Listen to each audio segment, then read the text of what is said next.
And second question was on that, when you say कि management अच्छी है, उनमें invest करते हो, so how do you evaluate कि management अच्छी है कि नहीं? What are some conversations you have with the promoters to help you decide कि हाँ ये सही management है या नहीं? देखिए, my conversation with promoters are just vision based. उसमें मैं ये decide नहीं करता कि management अच्छी है या नहीं. It is only on their decisions. So what our system does is, what are the last 100 decisions that they have taken, which they have disclosed to the public, कि उससे पता लगता है. देखिए, मैनेजमेंट की एक बड़ी सिंपल बात है कि आप उस डिसीजन से ये नोट करिए, गलती हर किसी को करना अलाउड है. ओके, फर्स्टली जो हम नॉर्मली शायद अपने दोस्तों के लिए यूज कर रहे हैं कि रेपिटेटिव मिस्टेक्स अलाउड नहीं है. आप एक मिस्टेक को एक बार करिए, 2 बार करिए, पर तीसरी बार मत करिए. Repetitive mistakes are not allowed. That means you don't know the धंधा. सेकेंडली, आप कह कुछ रहे हैं, कर कुछ रहे हैं. थर्डली, जो सबसे बड़ी प्रॉब्लम है, अब बहुत कम हो गया है पहले से, आज से 10-15 साल पहले जब मैं काम में आया तब तो बहुत ज्यादा था, जो लोग पैसे निकालते हैं धंधे में से.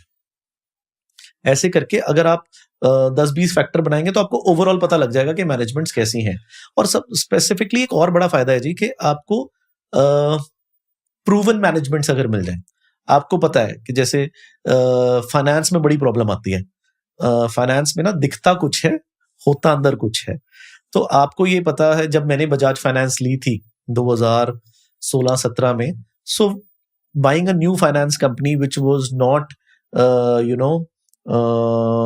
Proven till then to be a brand और अ बिग नेम. आज तो बजाज फाइनेंस एक ब्रांड है, हर कोई खरीद सकता है, सोचने की भी जरूरत नहीं है. बट उस टाइम पे आप क्या देखते हो कि देखो यार, राहुल बजाज ने ना जिंदगी में कभी चोरी करी, ना वो कल्चर बजाज फैमिली का है चोरी का, इंस्टिल नहीं होगा. बहुत सारे ऐसे बड़े नेम हैं जिनके हम यहाँ नाम नहीं लेंगे, बट आपको पता है कि हाँ यार, पहले भी करिए और इधर भी हो सकती है. तो शायद वो कोई फाइनेंस कंपनी निकालेंगे तो मैं नहीं आऊंगा उसमें. You get my point? So finance companies में बहुत ज्यादा फोकस करना पड़ता है. सिमिलरली, आप डिसीजंस जो लिए गए वर्सेस जो एक्चुअल कंपनी में हुआ, अगर आप उसको इवैल्यूएट करने का कोई सिस्टम बनाए तो आप ढूंढ सकते हैं कि मैनेजमेंट कौन सी ठीक है, कौन सी मैनेजमेंट ठीक नहीं है. और व्हेन यू से डिसीजंस एज इन, ये कोई भी मतलब छोटे कंपनी लेवल डिसीजंस कहीं से भी, बिल्कुल एब्सोल्युटली. आप सबसे ज्यादा बात अच्छी आपको कहां से पता लगती है कि आपको मैनेजमेंट की बात करनी है ना, आप उनके डीलर से बात करिए. क्योंकि एक डीलर एक आदमी का नहीं बेच रहा होता, वो 4 का बेच रहा होता है, पर उसमें से बता देते कि मेरा ये वाला बंदा ठीक है यार, इनसे पेमेंट 30 तारीख को बोलते हैं तो 28 तारीख को आ जाती है. और दूसरे का वो दुखी, कहीं आपको उसके चेहरे पे दिख जाएगा. आप 4 कंपनियों की बात कर रहे हो, तो अच्छा इसकी पेमेंट कैसी है, बी की कैसी है, सी की कैसी है. तो जब सी की बात होगी ना, तो उसका दुख आपको उसके फेस पे दिखेगा कि यार ये सी से पेमेंट नहीं आती, और जो पेमेंट में डिले कर रहा है वेंडर की, तो वो कंपनी की मैनेजमेंट ठीक नहीं है. So this is what you have to see from time to time. जैसे बैंक्स हैं, बैंक्स में हम एक और टूल यूज करते हैं कि जितना कस्टमर दुखी और जितना एम्प्लॉय दुखी, उतना बढ़िया बैंक. जितना कस्टमर दुखी, जितना एम्प्लॉय दुखी, उतना बढ़िया बैंक. हाँ. क्यों ऐसे? यार देखिए, बैंक्स का काम अपने एम्प्लॉयज को और कस्टमर्स को खुश करना नहीं है. बैंक्स का काम क्या है कि अपने एम्प्लॉयज को इतना दुखी करो कि वो उतना ज्यादा मेहनत करें to get the best people. देखिए, लेंडिंग का बिजनेस है ना, पैसे वापस आना बहुत मुश्किल चीज है. तो अगर आप शुरू में मेहनत नहीं करोगे, आपके एम्प्लॉय शुरू में मेहनत नहीं करेंगे, अगर आप सारी पीएसयूज की तरह पावर्स अपने एम्प्लॉय लेवल पे दे दोगे और वो पैसे बना के मोटे होके खुश होंगे, तो आपको प्रॉब्लम आएगी. एक कल्चर एचडीएफसी बैंक का आता है जिसमें आपको एक गाड़ी भी लेनी है और आपकी बैंक के पास बड़ी एफडी पड़ी है, तो भी जो आपका लोकल बैंक मैनेजर है वो आपको बोल दे कि सर मैं करवा देता हूं, पर वो खुद उसके पास पावर नहीं है कि वो आपका लोन सैंक्शन कर दे. It goes to the committee in Mumbai which is AI and all. आज तो ये लोग एआई बहुत यूज कर रहे हैं, पहले सिर्फ इंफॉर्मेशन टेक्नोलॉजी यूज कर रहे थे, but everything is systemised. So if the branch manager is not having power, तो वो दुखी है. तो जिसके एम्प्लॉयज दुखी उतना बढ़िया bank. And then customers also. अब एक कस्टमर है, वो बोल रहा है कि मुझे लोन दे दो, या फिर एक कस्टमर है वो बोलता है दूसरी साइड के मुझे चार्जेस लगा दिए. ठीक है ना, लगा दिए, बैंक की इनकम तो बढ़ रही है ना. अगर वो चार्जेस लगा पा रहा है, या आपको वो उसका कॉम्पिटिटर 7% एफडी पे दे रहा है, वो 3.5 दे रहा है, सो इट नोज कि मेरे पास कोई ब्रांड है, कोई पावर है, जिस वजह से ये लोग मुझे ट्रस्ट कर रहे हैं and I can extract the juice. Hardcore धंधे में तो बढ़िया है ना, ethically it may seem wrong, okay, on the face of it लगेगा नहीं यार ये तो गलत है कि ये bank B is giving 7% on savings while HDFC is only giving 3.5%. But if HDFC is able to pull that off, it is a good bank. Yeah. So sometimes what seems nicer on the face may not actually be right. आप देखिए जिस भी bank के अगर आप ऊपर से sort करिए जो हाईएस्ट सेविंग्स पे ब्याज देते हैं, they are risky banks. Don't invest in them. I don't invest in them. Okay. And कहीं से उनको महंगा पैसा चाहिए ना. Yeah. And उसमें फिर रिस्क ज्यादा हो जाएगी in terms of Absolutely, जो महंगा recovery पैसा and ले रहा है all. तो उसको मतलब कहीं डेस्परेट है ना. Default rates भी बढ़ जाएंगे, right? Absolutely. जो महंगा ले रहा है वो महंगा देगा, जो महंगा देगा जिसको देगा सामने वाला वही महंगा लेगा ना जिसने वापस नहीं करने. Correct.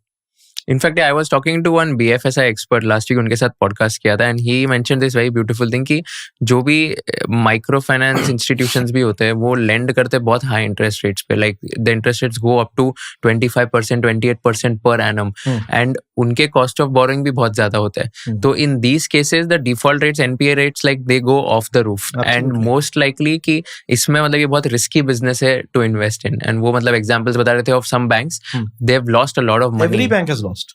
Every bank has lost. मुझे तो कोई है ही नहीं पता कि जिसने इसमें पैसे कमाए हो.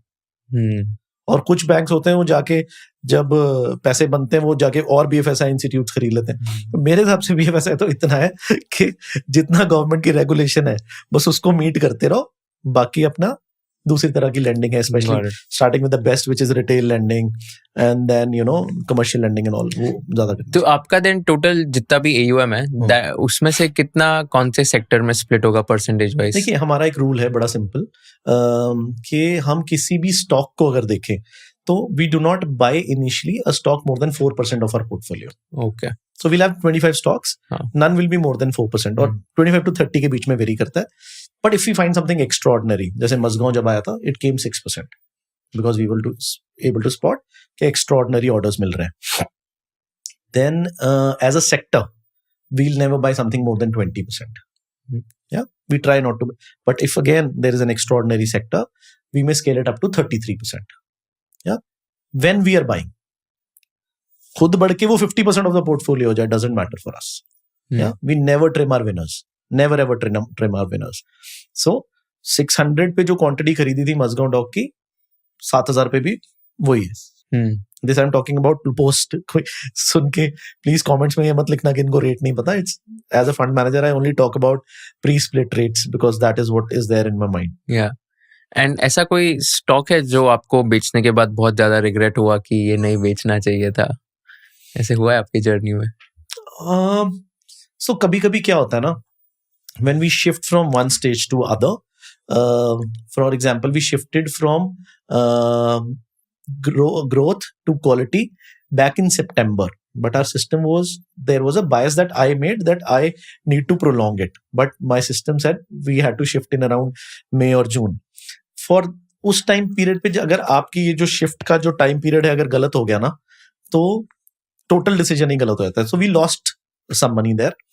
बट सेइंग दैट उस टाइम पे जो हमने स्टॉक्स बेचे, चाहे वो हमने अपनी डिफेंस बेची, चाहे रेलवेज बेची, एक बार उसके कुछ स्टॉक्स बेचे, आई रिग्रेट कि नहीं मुझे नहीं बेचने चाहिए थे because ultimately the relative change I believe वो still impact. When I used to ask कि रिलेटिव चेंज है तो रिलेटिव चेंज तो दिखता था, बट बिकॉज जहां बेचने थे वहां से आप लेट हो गए तो एक कंपेल्ड डिसीजन हुआ rather than a intelligent decision.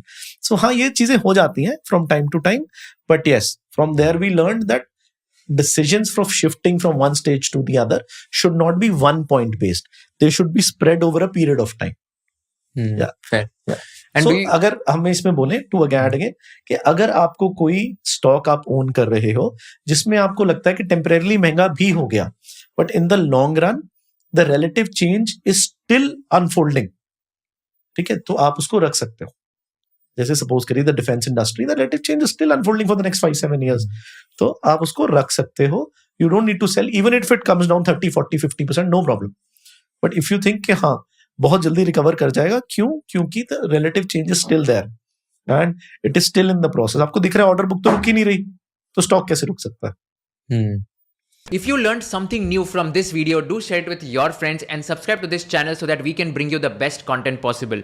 Also, if you want to watch this entire episode, click on the link in the description box and you can go to Kushal Lodha YouTube channel and watch the entire podcast episode. Thank you so much for watching this and have an amazing day.